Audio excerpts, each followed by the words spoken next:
Major funding for the Great American Quilt is provided by New Home, Changing the Way America Sews, by Keepsake Quilting, publishers of the Keepsake Quilting Catalog, The Quilter's Wish Book, by American School of Needlework Incorporated, publisher of books in all areas of needlework, by Lehman Publishing, publisher of Quilter's Newsletter Magazine, the magazine for quilt lovers, by Fairfield Processing Corporation, maker of Polyfill brand products for crafting, and by RJR Fashion Fabrics, where innovation is a tradition.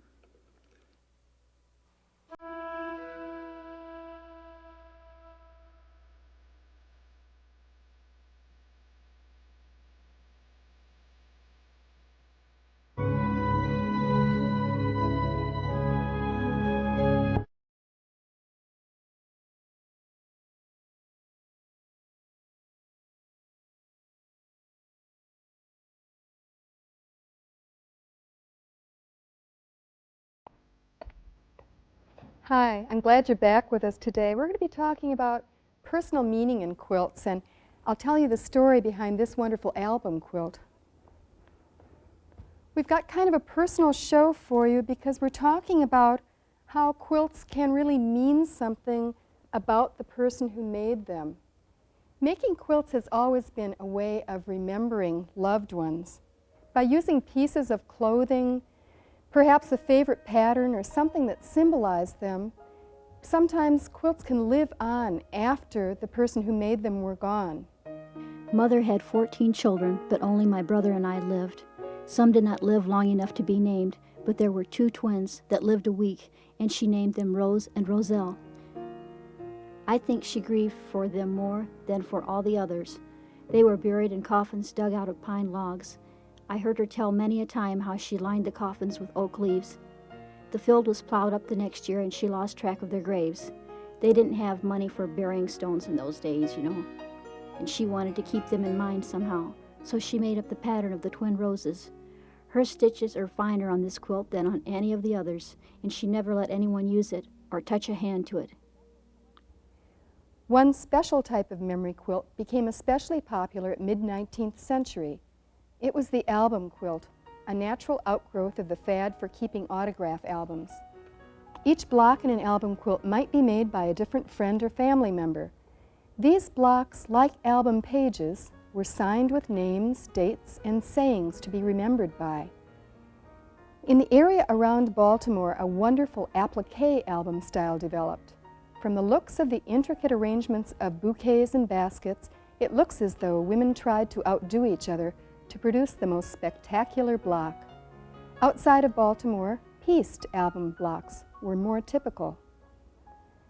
Album quilts were often given as going-away gifts for women who moved west, accompanying husbands lured into moving by promises of cheap land and better times. And they do say, gentlemen, they do say that out in Oregon, the pigs are running about under the great old acorn trees, round and fat and already cooked, with knives and forks sticking in them so that you can cut off a slice whenever you're hungry. A man might come home one day and announce that the family was moving. Women had little, if anything, to say in the matter. Women often moved more than once. Sometimes they had no more than settled when the man would come home and announce that there were too many neighbors around, when the nearest neighbor was even miles away. So they just had to either follow along or be left behind. Dr. Wilson has determined to go to California. I'm going with him as there's no other alternative. Oh, my dear mother, I thought that I felt bad when I wrote you from Independence, but it was nothing like this. Their diaries tell us over and over again how much they miss the companionship of their mothers, their sisters, their best friends.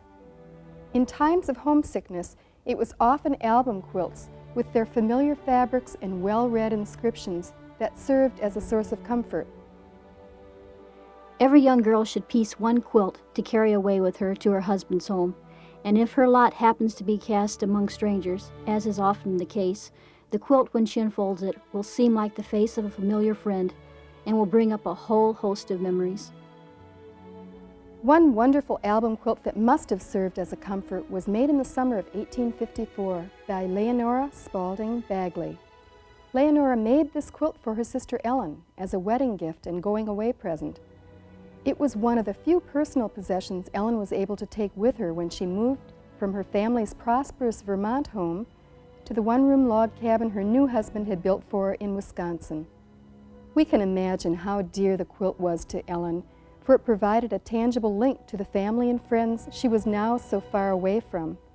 Many of the 64 blocks were actually made from the clothing of people whose names were written on the blocks. You can hear the loneliness that hides between the lines in her letters back east to Leonora. We have got a little thing such as they call a house out here, but it is very small. One room on the ground and one chamber. You think you're crowded to death almost.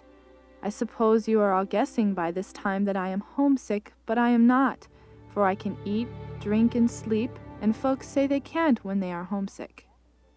As letters passed back and forth between the sisters, they kept this fabric link alive by sending each other scraps of dresses and quilts they were working on. I think your dress and apron's very pretty, and Grandma's quilt. I wish I could come and help her quilt it.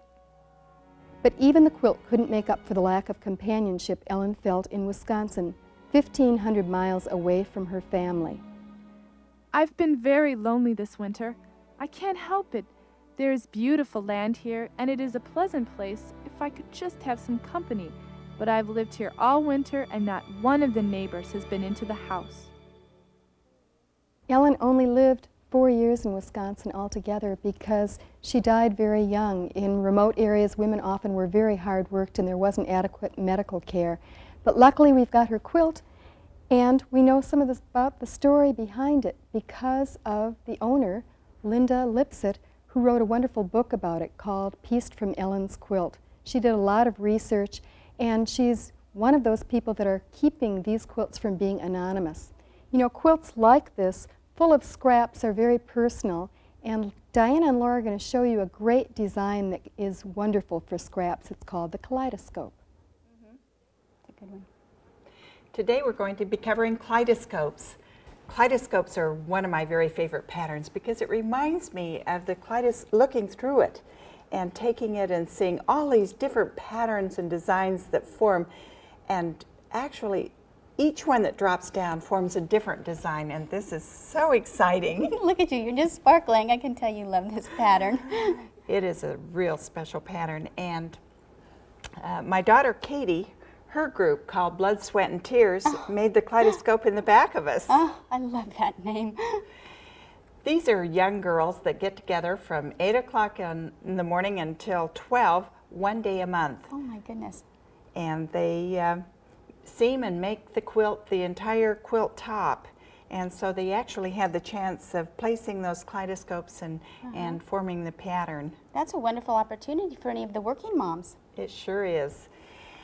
Well, today we need to do some drafting and make the pattern. Right, we'll show you how to make the kaleidoscope pattern. We'll give you a drafting exercise, and then we're going to seam it and sew it together and show you some real special secrets about designing and forming the kaleidoscope. And of course, let's not forget all of our quilts to share with you. So let's get going. The drafted pattern for this 6-inch block is made by marking a 6-inch square on your graph paper. I'm using a pencil and a thin plastic ruler, and you need to locate the center point of this square, and you can do that very easily by measuring up 3 inches and then coming in 3 inches and just place a little dot right there at that point. Now take your ruler and find the distance from any corner into the center point, and then mark that. I just make a little note of that so that I don't forget the measurement. And then on mine it was 4 1/4 inches. So I'm going to start in a corner and measure over 4 1/4 inches from here to here and place a dot. Now come over to the next corner and do the same thing. Measure from corner over 4 1/4 inches, another dot. And then you'll continue around. So I'm measuring from corner over 4 1/4, from corner over 4 1/4, all the way around the entire square. Next, I'm going to place letters A and B alternately around on those points. So I have A, B, A, B, A, B, A, B. And then to get the shapes in this block, I'm going to, it's almost like connect the dot, isn't it? We're going to place the ruler so that it goes right through the center point, and I'm going to mark a line from A to A. Can you see here? And then from B to B, and then continue A to A and B to B. And finally, to get the triangles in the corners, connect A to B and A to B all the way around. Take a look at the completed pattern. You can see that there are two triangle shapes. The corners can very quickly be made with your quick cutting tools. However, this larger triangle, you will need to make a template, plastic template piece from this. And so in order to make that, you can see that I've added my 1/4-inch seam allowance around the shape using a red pen. And then we'll take our piece of template plastic and make our template by laying it right onto our red marked seam allowance. And we'll take our permanent pen and we will mark all the way around that red line, and then take your white plastic ruler, lay over it, and cut with your rotary cutter until you now have your template. And notice that I've marked 6 inches on it, and that I'm going to cut my strips various sizes. That's right. Now for this one, you can still use some of your quick cutting methods, because you can cut strips for this triangle, and the width is 4 inches. Now for the kaleidoscope, you'll probably want to use a lot of different fabrics, and you can do this by layering light and dark alternately with the right sides together. Can you see here I have dark and light right sides together? And then place your template pattern right on top, and see how it just up and down, and use this to mark the correct angle, and then you can use your tools to cut. Let me show you here. You can cut the triangles apart. Now the corner triangles are cut from a 2 5/8 inch wide strip, and then the strip is cut into squares, and then the square is cut in half diagonally. These large triangles are now ready to be sewn together. And I notice that I'm going to put these now, place them on my sewing machine with the dark side up. Make sure that they always go in the right direction in the combination of dark side up, and then I will just put them through my sewing machine in that order. And then now they're ready for you to take and press open. It's like a little kite tail, doesn't it? Take this to your pressing surface, and we're going to break a little rule here today, because up to this point we've always told you press those seams to the dark. Well, this time I want you to open these seams up all the way. Give them a good flat press, and then you can do that all the way down. Now clip those units apart, and you're ready to join them together in pairs. Notice that I have now them lined up here with these little extensions hanging over. Do not cut those off of your pairs here, but just bend that back, line it up. If you need to put a pin, I don't, I just hold it, and then I start sewing now right where this lip extends out. That's where I start sewing, and off you go getting those together. This is so important for you to have those points just line right up perfect. Now let me just take a look at this and see what we've got here. Right on. Now I have the 2 pairs put together, ready to sew right across here. Now then I can just clip this right off here, and because we don't want excess into that center area. And I will then just bend this back, line this up. Now this is where I will put 1 pin to hold that in place, and stitch it right along, and then we now have the kaleidoscope put together. We will show you how to put the corners on in just a moment though, because we want to do some designing with this before we do that. Let's use this quilt to show them, Diane. I think it's a good example. If you place this on, you can see that this forms another pattern when it's this way. But if we start now putting dark to light, we then start forming the kaleidoscope pattern. And that's the thing that you need to really remember for the kaleidoscope, because I think this is called something else. Like a windmill. Windmill pattern, where you have all the lights going together. Now there's nothing wrong with this pattern, but it's not like this kaleidoscope that we have in the back of us. Just notice where all of the lights going together form this wonderful, wonderful circle. And it's these circles that go in and out and in and out and spin across the surface of the quilt that makes it so wonderful. So once you've determined where you want the corners to go, then we place our triangles. that's right. Just fold these exactly like I showed you in a couple of weeks ago, I think.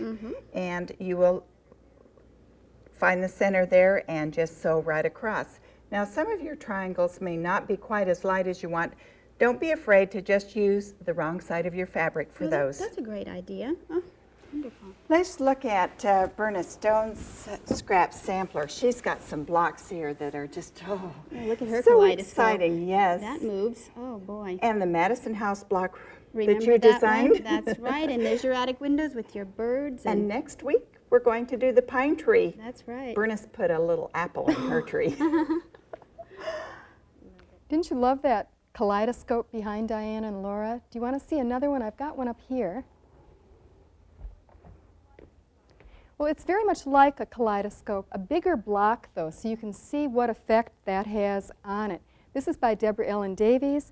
She's from Osterville, Massachusetts, and she used family scraps, her grandmother's kitchen curtains, she told me, pieces of her old dresses and shirts. So you can see people are still using a lot of scraps today. And look at the effect if you piece strips into that wonderful kaleidoscope block. This has that spider webby effect, and I love the way she's put black going around there and those little red pieces. Underneath is another quilt by Vivian Ritter. We saw some labels that she designed on a couple of programs ago. And look what she's done here. This is a family quilt with schoolhouses and trees. She's also embroidered names of family members on this quilt, and she's got some old family photographs. This is a great way of having the family photographs in a place that everybody can see them. It's almost a scrapbook quilt, so it's a great idea. And it's something that often shows up on crazy quilts. I don't think there's necessarily one on this beautiful one. I borrowed this from a friend, but it is all full of very personal memorabilia. I wanted Rod to look at crazy quilts and have some fun talking about them with him.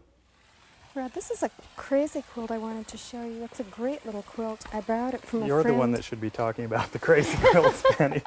But I love crazy quilts. Yeah, I wanted to see what you thought of all these little details. It's a little beauty. Yeah. It's I got found some wonderful quilts when I was researching my book that had nice family histories. Well, you did write the definitive book on crazy quilts, Penny, but Thanks, I love the things like right here, a Isn't that thimble nice? Yeah. and needle and thread. This is and owned by the Cotting family, and they say that's the maker's initials. Uh-huh. I know so many viewers have crazy quilts, and that was such a fad of that time. You've seen some interesting ones. These can be dated pretty generally. How do you date them? Well, we know through good research like yours is that they were in the 1880s. It was a fad. Yeah. 1880 to 1900 is generally when you see the silks, satins, and velvet ones like this with the great embroidery. 1900 to 1920, as a general rule, you see more of them made of wool. They still will have embroidery. Sometimes it's a little simpler, sometimes not.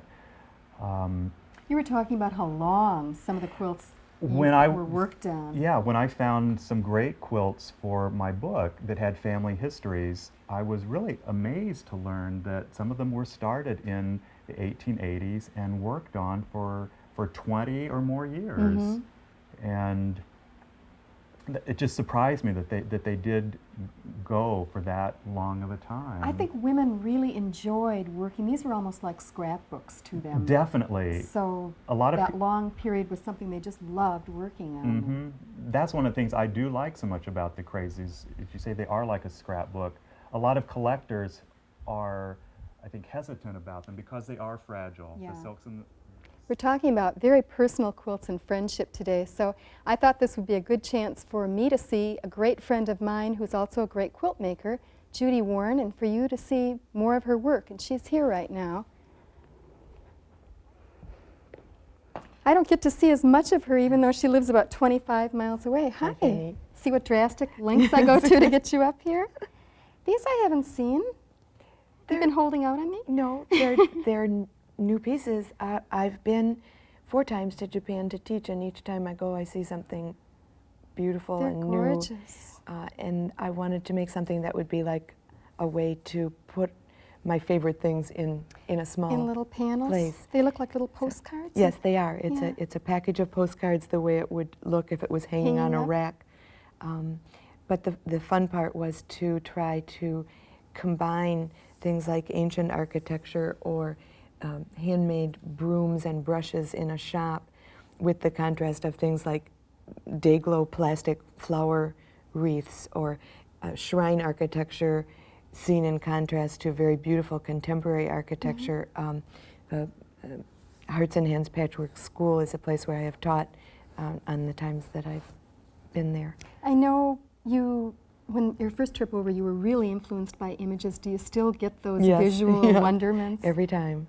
Tell me Yes. about your triptych series. And These I want are- to know where the name triptych, is that about trips? Well, you could say that when you go on a trip, you send a postcard, and those pieces are fabric postcards. These triptychs, being 3-panel surfaces, all begin with a real antique postcard, which the image is extended out by choosing fabrics that relate and that have a the common color theme and or the color theme, yeah. or personality. Yeah. But these pieces all close like a book. If you want them to, you can open them, you can hang them on the wall, but they also stand like an altar.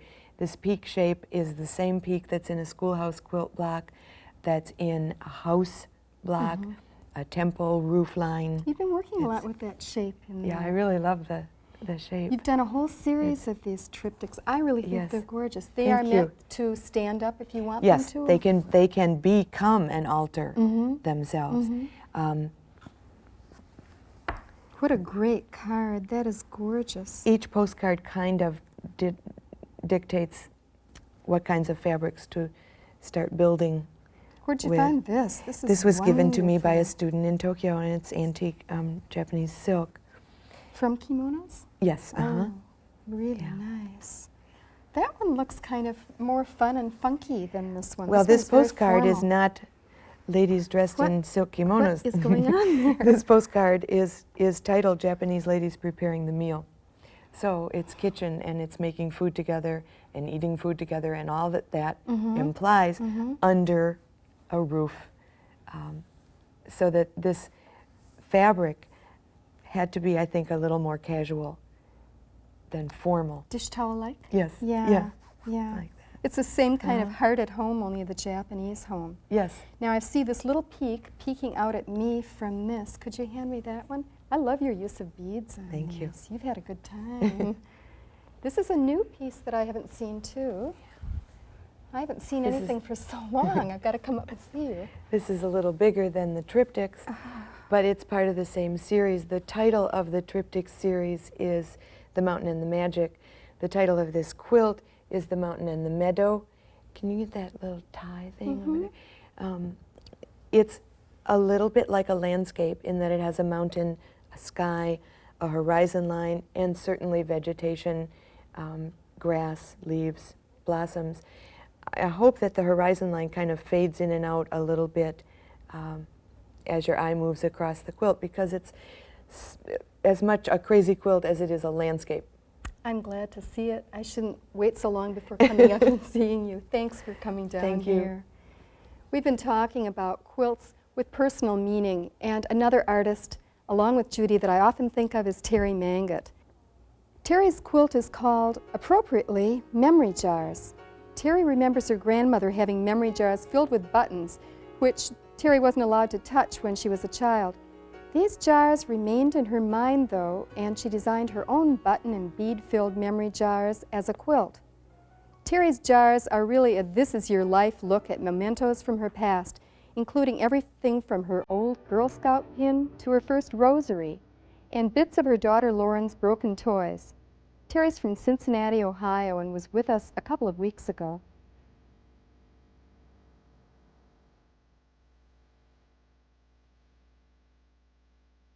Linda McDonald from Willits, California, has an entirely different quilt style, yet it's just as strongly personal. She is attracted to fabric as a medium and uses fabric as a quilt maker would while she paints on it as a painter. She sometimes uses an airbrush to make a permanent record of folds in the cloth or objects over which the cloth is draped.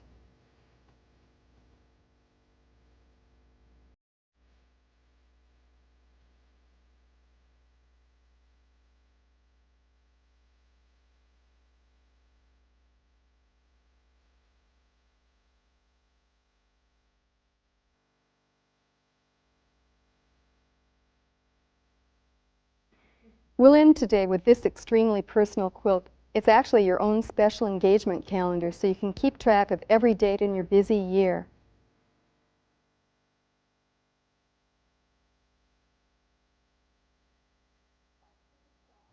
It's by Susie Shy of Wooster, Ohio. Susie's going to be our guest next week, so please make sure and mark your calendar to be with us.